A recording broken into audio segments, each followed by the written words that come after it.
¿Alguna vez has sido víctima de brujería por parte de algún familiar por el simple hecho de que te tiene envidia?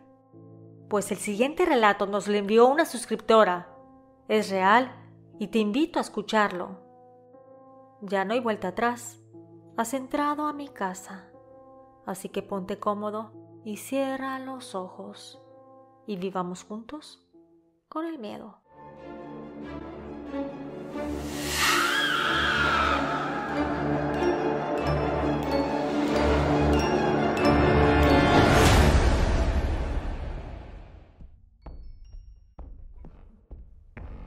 Viviendo con el miedo presenta Hueso de Muerto, basado en hechos reales. Tengo varios meses siendo parte de la comunidad de Viviendo con el Miedo y me animé a enviar este relato. No es algo que platique de manera cotidiana, sin embargo deseo compartirlo porque pudiera ayudar a alguna persona en alguna situación parecida. Mi nombre es Mago y esta es mi historia. Soy originaria del estado de Michoacán. Vivimos en un pueblito el cual es muy pequeño y casi todos nos conocemos. E independientemente de las diferencias entre nosotros, tenemos algo en común. Todos creemos en la brujería. Mis padres tuvieron 7 hijos, 5 mujeres y 2 hombres. Yo soy la 5ª hermana y esta vivencia sucedió cuando tenía 9 años de edad. La recuerdo como si fuera ayer por la situación tan impactante de cómo mi padre fue víctima de una brujería. Mi papá, que en paz descanse, se llamaba Benito. Trabajaba como carpintero. Era empleado de don Toño, el cual vivía únicamente con su esposa, doña María. La verdad que mi padre tenía un don, ya que madera que tocaba sus manos se convertían en obras de arte y no importaba qué artículo era. Pudieran ser sillas, cabeceras, mesas, gabinetes, repisas, lo que fuera. Él era el único trabajador de aquel señor, por lo que siempre tenía mucho trabajo. A base de mucho esfuerzo y dedicación, mis padres lograron comprar un terreno y construir nuestra casa. Este estaba ubicado a una cuadra del centro, por lo que era motivo suficiente para levantar envidias. A pesar de que la casa no era tan lujosa, el simple hecho de estar en esa ubicación era suficiente. Y bueno, ya estábamos algo acostumbrados, puesto que en el medio en que nos movíamos, las personas tenían envidia no solo por el dinero, sino también por el físico, por el ser feliz o incluso tener una hermosa familia. Sin embargo, la persona que le tenía tanta envidia y recelo a mi padre era una de sus primas lejanas, la cual se llama Estrada. A raíz de la adquisición de aquel inmueble, la prima de mi papá averiguó dónde trabajaba él y poco a poco empezó a entablar una amistad con la esposa del patrón, doña María. A nosotros se nos hizo muy sospechoso. Sin embargo, en el pueblo nos conocíamos todos, por lo que no le dimos tanta importancia. Una tarde doña María llegó al taller donde mi papá estaba trabajando. Se acercó muy cortésmente y le ofreció una taza de atole con 2 tamalitos. Acá le decimos nacatamales, que están hechos a base de masa con un relleno de pollo, pero la salsa puede variar. Puede ser roja, verde o con chiles de diferentes sabores. Ella le dijo a mi padre que le traía unos tamalitos para que comiera y una taza de atole calientito, ya que usualmente en el lugar hace mucho frío. Mi papá era desconfiado, solo aceptaba comida de personas en quien realmente confiaba. Y cuando recibió aquella comida, tuvo la sensación de que no debía de comérselo. Y más, cuando doña María insistía en que dejara todo y se los comiera. Mi padre le decía de manera educada que cuando terminara de hacer el trabajo los comería. Sin embargo, ella insistía de manera notoria, y eso hacía que mi padre menos quisiera llevarse a aquella comida a la boca. Doña María se retiró. Y al cabo de una media hora llegó don Toño. Le preguntó a mi papá si ya estaba terminando el trabajo porque era muy tarde, casi las 8 de la noche. Él le contestó que terminaría de lijar el mueble que tenía en las manos y luego se iría a su casa. En ese momento entró la esposa al taller y le dice a mi padre que todavía no se comía sus tamales y el atole, que ya estaban fríos. Entonces su patrón le dijo que dejara todo y que comiera aquella comida. Mi papá se sintió entre la espada y la pared, por lo que no quería hacerlos sentir mal o despreciados, por lo que a pesar de que su sexto sentido le decía que no se los comiera, por educación, se comió ambos tamales y bebió el atole. Pasaron unos 3 meses cuando el vientre de mi papá empezó a crecer. De hecho, hasta bromeábamos con él que parecía que estaba embarazado, debido a la forma que tenía su abdomen. Él se quejaba de dolores y por más que mi madre le daba remedios para desinflamar, incluso para el empacho, optó por purgarlo. Sin embargo, nada funcionaba, por lo que fueron al médico. Aquel no encontraba nada malo y solo le recetaban algunas medicinas que pudieran ayudar con sus padecimientos.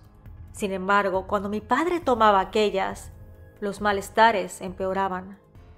Pasaron unos 6 o 7 meses y su condición seguía mal. No encontraban la enfermedad que lo aquejaba. Y fue cuando una de sus cuñadas, es decir, mi tía, nos vino a visitar. Cuando lo vio acostado le preguntó que qué le sucedía. Mi papá le contó su situación y mi madre le comentaba que habían hecho de todo para curarlo. Sin embargo, iba empeorando con el tiempo y que los doctores no encontraban el mal que lo estaba atacando.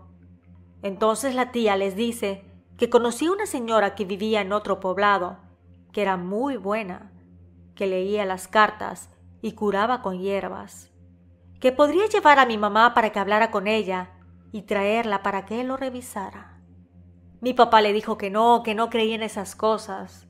Entonces, tanto mi tía como mi mamá le dijeron que habían hecho de todo lo médicamente posible y no encontraron lo que lo estaba afectando, que debería de probar algo alternativo, que no perdería nada. Mi papá con tanta insistencia aceptó que trajeran a aquella mujer, por lo que mi tía llevó inmediatamente a mi mamá para que hablara con ella. Al cabo de un rato regresaron mi tía, mi madre, junto con aquella señora. Ella, al entrar a la casa y verlo, inmediatamente le dijo las siguientes palabras: «Ay, mijo, a ti te quieren matar». Todos palidecimos inmediatamente. Yo, a pesar de ser una niña, entendía perfectamente que mi padre estaba en una situación delicada. Sin demorar, la señora, la cual tendría aproximadamente unos 70 años de edad, sacó de su morral un juego de cartas y se dispuso a leérselas. Iniciando le dijo que la brujería se la habían dado a comer, que alguien le había dado unos tamales y atole. Entonces mi padre le dijo que cómo sabía eso. La señora le contestó que las cartas se lo estaban diciendo y que dentro de aquella comida y bebida le habían metido polvo de hueso de muerto, que lo primero que hay que hacer es curarlo, limpiarlo y posteriormente hacerle una purga. Que todavía estábamos a tiempo porque después de 1 año la brujería no tiene cura, por lo que era muy factible que falleciera por esta causa. Mi papá, gracias a Dios, aceptó la ayuda de aquella señora, por lo que aquella le dijo que vendría en un par de días con unos tés para que se los tomara. Pero para ese día se iba a necesitar una cubeta o balde limpio, porque después de los tés se iba a purgar. Y cuando aquella purga surtiera efecto, todo lo que su cuerpo desechara debería de estar adentro de aquel contenedor para que ella pudiera revisarlo. Llegó el día y la señora llegó con todas las cosas necesarias para la curación. Mi madre había comprado una cubeta nueva para que se utilizara. Cuando la curandera ingresó a nuestra casa, mi madre nos sacó a todos Nos dijo que no fuéramos chismosillos y que mejor fuéramos a jugar con los amigos. Sin embargo, yo era algo traviesa y curiosilla, por lo que logré esconderme para poder ver a través de un pequeño espacio en la puerta. Quería ver qué iba a hacerle aquella señora a mi padre. Ella inició dándole unas limpias y al cabo de unos 20 minutos le dio un té para que bebiera. Aquel lo sacó de una botella de color verde. El líquido tenía unas hojitas y si bien pudo estar amargo, mi papá no hizo ninguna mueca. Al cabo de una media hora, mi padre dijo que se sentía mal y que necesitaba ir al baño. Entonces la curandera le dio la cubeta y le dijo que ahí adentro lo hiciera, que cuando terminara se lo trajera para que pudiera ver qué estaba adentro. Mi papá así lo hizo, y cuando se le entregó, la señora le dijo que todo lo blanco que estaba en el excremento era el hueso de muerto, que ese tipo de brujería al pasar el año ya no tiene cura y que al final la persona fallecía. Que fue muy bueno que haya sacado desde la primera toma el hueso de muerto, que los tés los tomaría cada tercer día durante 8 días y que cuando terminara el tratamiento su estómago estaría ya limpio de aquella brujería y regresaría a su estado natural. Mi papá, al ver aquello, creyó inmediatamente en la brujería y fue cuando sus sospechas de que doña María le quería hacer algún mal quedaron resueltas. Sin embargo, no sabíamos el motivo, puesto que gracias a mi papá, su esposo tenía unos muebles de calidad y ganaba dinero, y bueno, por ende ella también. Todo el tratamiento y su recuperación fue aproximadamente de un mes y medio, así que cuando se sintió mejor, fue a casa de don Toño para renunciar al empleo. Mi papá siempre fue un hombre muy honesto y sincero, por lo que cuando llegó a hablar con su patrón y decirle que ya no iba a regresar, por obvias razones, don Toño no quería dejarlo ir, pues porque con cada mueble que mi papá hacía, él lo vendía rápido y con muy buenas ganancias por la calidad del trabajo. Y mientras estaban en aquella conversación, evitando que se fuera mi padre, entró doña María. Le dijo a mi papá que le daba gusto que estuviera mejor y que era una bendición que haya regresado a trabajar. Entonces mi padre no se aguantó y le dijo: «Sí, gracias a ti me iba a morir». Entonces don Toño le dijo en tono enojado que cómo le hablaba de esa manera a su esposa. Mi papá le respondió que si no le había dicho su mujer que le había puesto polvo de hueso o de muerto a los tamales y el atole que le dieron hace unos meses y que por su culpa estuvo al borde de la muerte.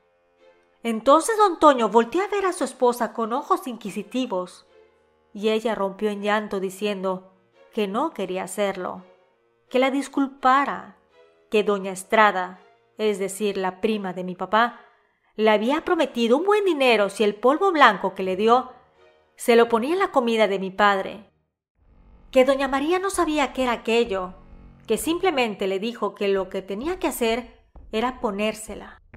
Ahí mismo, la pareja empezó a discutir muy fuerte y no era para menos. Entonces don Toño volteó a ver a mi papá y se disculpó con él. Le dijo que él no sabía de aquella situación, pero que se iba a encargar de su esposa, que no quería que se fuera. Sin embargo, mi papá le dijo que ya no quería trabajar ahí, y así que se fue. Jamás regresó a trabajar con aquellas personas. A raíz de esta situación, mi padre se volvió más desconfiado.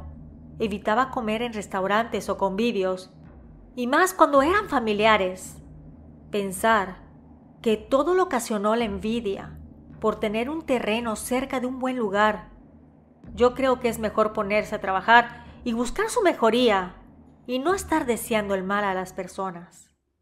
En la actualidad, ya han pasado 40 años de aquella horrible situación de cuando vivimos con el miedo de perder a mi padre por la brujería. Sin embargo, nos enseñó mucho la experiencia. Como por ejemplo, que a veces las personas se ven amables y serviciales, pero pueden tener otras intenciones. Mi madre y yo vivimos en la misma casa cerca del centro. Mi papá falleció de un ataque al corazón justamente hace 18 años. Y aunque ya no está con nosotros, lo que nos enseñó en vida se nos quedó grabado en el corazón, como trabajar por nuestros sueños y ser honestos ante toda situación. Gracias a la suscriptora por la confianza. Si deseas enviarme tu vivencia, en la cajita de descripción y en los comentarios te dejo mis datos. Ten la seguridad que será tratada con el cariño y calidad que se merece. Nos escuchamos pronto. ¿Y tú? ¿Vives con el miedo?